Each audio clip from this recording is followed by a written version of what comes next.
इस 4000 साल का नियुक्त समय होने के बाद परमेश्वर ने अपने पुत्र को इस धरती पर भेजा बोलकर वचन के द्वारा हम इस बातों को स्पष्ट करते हैं।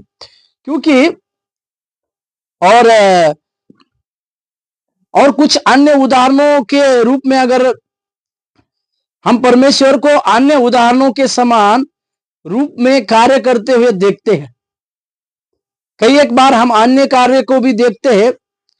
जब मूसा के जीवन की बातों को ले लीजिएगा, क्योंकि प्रेरितों के काम 7 अध्याय के 20वें वाक्य में देखिए, प्रेरितों के काम 7वें अध्याय का 20वां वाक्य।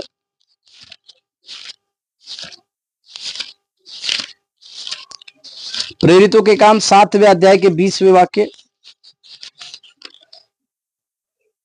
वहां पर मूसा के बारे में एक बात को लिखा हुआ है। उस समय मूसा उत्पन्न हुआ, वो परमेश्वर की दृष्टि में बहुत ही सुंदर था। वह 3 महीने तक अपने पिता के घर में पाला गया। और यहां पर हम इस बात को देखते हैं कि जब 400 साल पूरे हो गए, जैसे कि अब्राहम को परमेश्वर ने कहा था कि 400 साल तक गुलामी में तेरे लोग रहेंगे, ये 400 साल जैसे ही खत्म होते हैं तो वहां पर मूसा का जन्म होता है। इस बात को हम देखते, वहां पर भी एक समय दिया गया था। अब्राहम, उसे इस प्रकार से कहा गया था कि तुम्हारे लोग 400 साल तक गुलामी में रहेंगे, और इस गुलामी से छुड़ाने की बात जब आती है, या इस गुलामी से उनको हटाने की जब बात आती है, तो परमेश्वर क्या करते हैं, अपना एक व्यक्ति मूसा को भेजते हैं, और मूसा इन लोगों के द्वारा, मूसा इनको वहां से निकालने के लिए पर्याप्त बनते हैं। प्रभु के नाम की महिमा और प्रशंसा हमारे साथ हो। और आने वाले क्षणों का उल्लेख करते हुए हम इब्रानी का लेखक भजन संहिता का अगर हम देखते हैं तो 31 अध्याय के 15वें वाक्यों को देखिएगा। 31 इब्रानी का लेखक कहता है 31 के 15 में,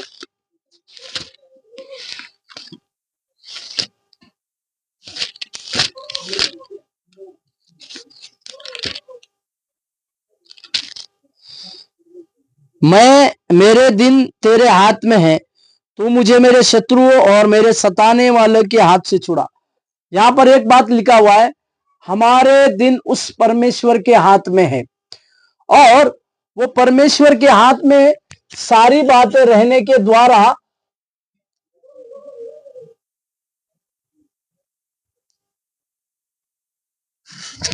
हमारी सारी बातें उस परमेश्वर के हाथ में रहने के द्वारा हम एक बात को समझ सकते हैं कि परमेश्वर का नियुक्त समय में प्रभु अपनी बातों को पूरा करता है। परमेश्वर के नियुक्त कार्य के समय में परमेश्वर अपनी बातों को हमारे जीवन में देता है, जिसको हम समझने की आवश्यकता है। परमेश्वर के मार्गों के इस पहलू को समझना, यह जानने हेतु अत्यंत महत्वपूर्ण है कि परमेश्वर क्या चाहता है कि हम करें। इस बातों को, समय और ऋतु की बातों को अगर हमें जानने की आवश्यकता है तो हमें इस बातों को समझना चाहिए, इस बातों को महत्वपूर्ण से जानना चाहिए कि परमेश्वर हमसे क्या चाहते हैं, कि परमेश्वर हमसे क्या चाहते हैं। इस बातों को हम अपने जीवन काल में पूरी रीति से समझने की आवश्यकता है। परमेश्वर की उस दया भरी बातों को हम अपने जीवन में याद कर कर उसको समझने की आवश्यकता है, और इससे हमें सही रीति से उसका मार्गदर्शन पाने में सहायता मिलती है। परमेश्वर से सही मार्गदर्शन को पाने के लिए हमारे जीवन में एक सहायता हमें मिलती है। इस बातों को आप और हम सफाई से समझने की आवश्यकता है, जिसको हम जाने। और परमेश्वर चाहते हैं कि हम पहचानने वाले लोग बने, ऐसे लोग जो उसके परिलक्ष्य के समयों और ऋतुओं को समझते हैं और उसके बाद उसके अनुसार कार्य करते हैं। हालेलुया। यहां पर मैं फिर से कहूं, हम पहचानने वाले लोग बने और परमेश्वर के उस बातों को जानने वाले लोग बने कि परमेश्वर जो समय और जो ऋतु है उसके अनुसार जो कार्य करता है, उसकी बातों को हम अपने जीवन में समझे और उसी में अपने जीवन की बातों को लगातार लाए। इस बातों को हमें समझने की आवश्यकता है। एक वचन को अगर पवित्र शास्त्र की कुछ बातों को हम पढ़ेंगे तो पहला इतिहास उसके 12 अध्याय के 32वें वाक्य को देखिए। पहला इतिहास 12 अध्याय के 32वें वाक्य।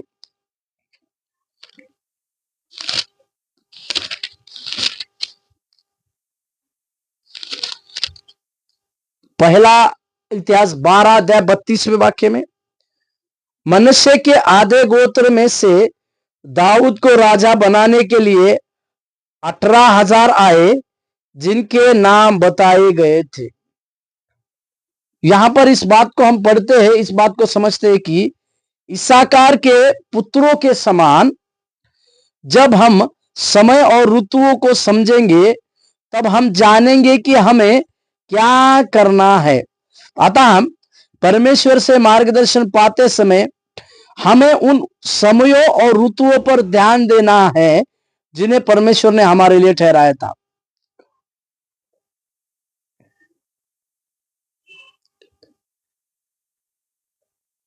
यहां पर लिखा हुआ है 32वें वचन में,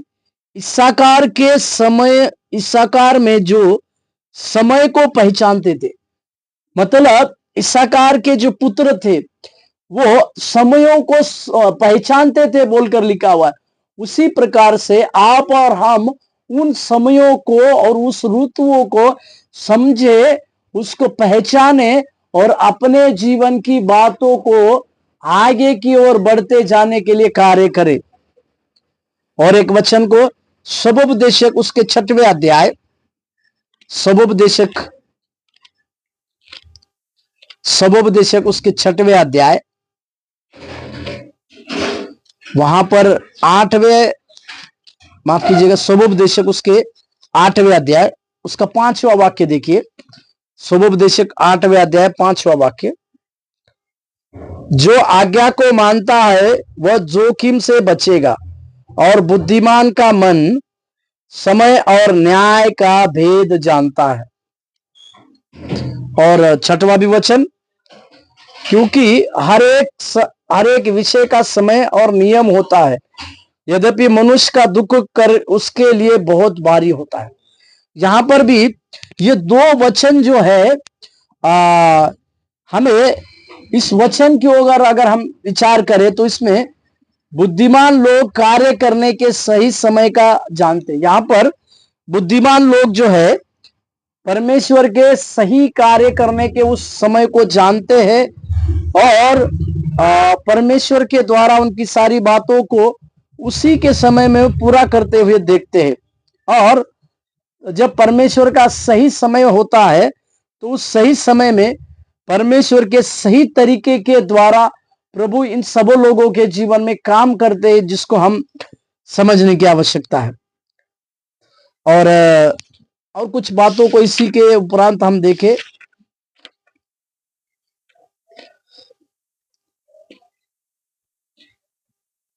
कि हमारे जीवन में आगे बढ़ते समय और परमेश्वर के मार्गदर्शन की खोज करते समय हमें ध्यान रखने की आवश्यकता है कि परमेश्वर चाहते हैं कि हम हमारे जीवनों के लिए उसके समयों और ऋतुओं को समझ रखकर चले।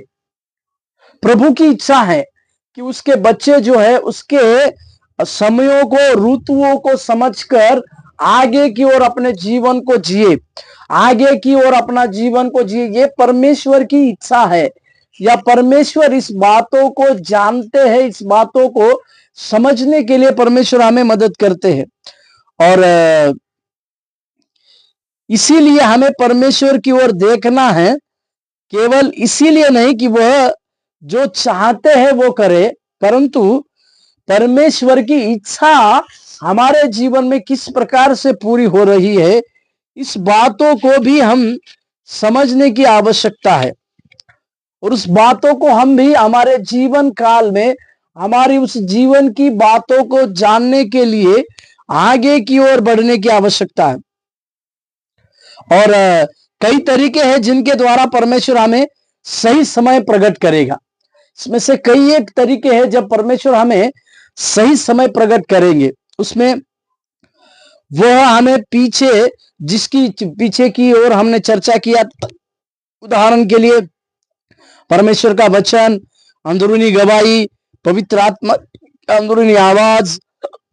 ऐसे समय होता है जब हम परिस्थितियों को, समयों के चिन्हों को पहचानते हैं और इन सभी बातों को देखकर परिस्थितियों और समयों के चिन्हों को हम पहचानते, और उसके बाद हम इस बात को समझेंगे कि परमेश्वर ने हमारे लिए जो सही समय दिया है, उसी के अनुसार हमें आगे की ओर कार्य करने के लिए बढ़ते जाने की भी आवश्यकता है।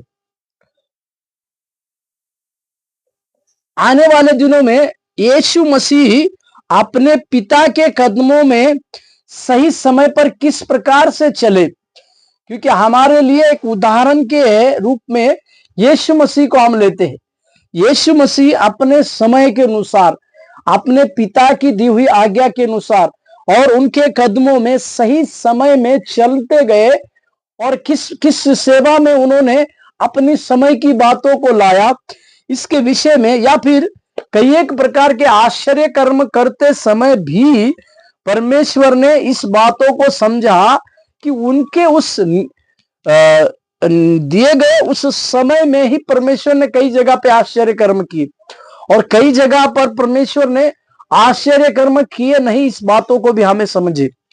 इसी के लिए आने वाले दिनों में हम यीशु मसीह ने किस प्रकार से अपने नियुक्त समय में कार्य किए, किस प्रकार से एक नियुक्त समय के अनुसार अपने पिता के कदमों पर चलते हुए यीशु मसीह ने अपने कामों को, आश्चर्य कर्मों को, अपनी सेवकाई की बातों को, यहां तक कि क्रूस की बातों तक किस प्रकार से समयों का इंतजार करते हुए काम किया, इसको हम समझेंगे। आइए हम प्रार्थना करें। सेनानिधि, हम धन्यवाद देते हैं, स्तुति, प्रशंसा, महिमा करते हैं।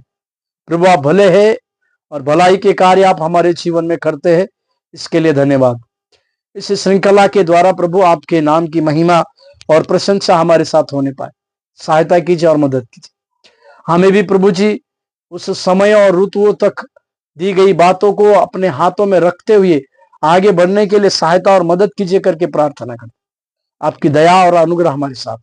यीशु मसीह के नाम से प्रार्थना को मांगते हैं, आमीन, आमीन। प्रभु आपको आशीष देने पाए। धन्यवाद।